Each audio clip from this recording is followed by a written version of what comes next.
संतान के रूप में कौन आता है? पूर्व जन्म के कर्मों से ही हमें इस जन्म में माता पिता, भाई बहन, पति पत्नी, प्रेमिका, मित्र शत्रु, सगे संबंधी इत्यादि संसार के जितने भी रिश्ते नाते हैं सब मिलते हैं, क्योंकि इन सबको हमें या तो कुछ देना होता है या इनसे कुछ लेना होता है। वैसे ही संतान के रूप में हमारा कोई पूर्व जन्म का संबंधी ही आकर जन्म लेता है, जिसे शास्त्रों में 4 प्रकार का बताया गया है। 1. अरणानुबंध पुत्र। पूर्व जन्म का कोई ऐसा जीव जिससे आपने ऋण लिया हो या उसका किसी भी प्रकार से धन नष्ट किया हो, वह आपके घर में संतान बनकर जन्म लेगा। वह अपना धन बीमारी में या व्यर्थ के कार्यों में तब तक नष्ट करेगा जब तक उसका पूरा हिसाब न हो जाए। 2. शत्रुपुत्र। पूर्व जन्म का कोई दुश्मन आपसे बदला लेने के लिए आपके घर में संतान बनकर आएगा। बड़ा होने पर वह माता पिता से मारपीट, झगड़ा करेगा या उन्हें सारी जिंदगी किसी न किसी प्रकार से सताता ही रहेगा। वह हमेशा कड़वा बोलकर उनकी बेइज्जती करेगा और उन्हें दुखी रखकर ही खुश होगा। 3. उदासीन पुत्र।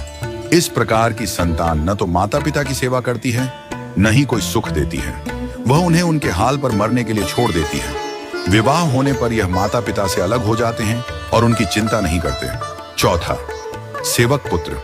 पूर्व जन्म में यदि आपने किसी की खूब सेवा की है तो वह अपनी की हुई सेवा का ऋण उतारने के लिए आपकी सेवा करने के लिए पुत्र बनकर आता है।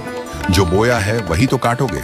यदि अपने माता पिता की सेवा की है तो ही आपकी संतान बुढ़ापे में आपकी सेवा करेगी, वरना कोई पानी पिलाने वाला भी पास न होगा। आप यह न समझें कि यह सब बातें केवल मनुष्य पर ही लागू होती हैं। इन 4 प्रकार में कोई भी जीव आ सकता है। यदि आपने किसी गाय की निस्वार्थ भाव से सेवा की है तो वह भी पुत्र या पुत्री बनकर आ सकती है। यदि आपने गाय को स्वार्थवश पालकर उसके दूध देना बंद करने के पश्चात उसे घर से निकाल दिया हो तो वह ऋणानुबंध पुत्र या पुत्री बनकर जन्म लेगी। यदि आपने किसी निर्दोष जीव को सताया है तो वह आपके जीवन में शत्रु बनकर आएगा। इसलिए जीवन में कभी किसी का बुरा न करें, क्योंकि प्रकृति का नियम है कि आप जो भी करोगे उसे वह आपको इस जन्म में या अगले जन्म में 100 गुना वापस करके देगी।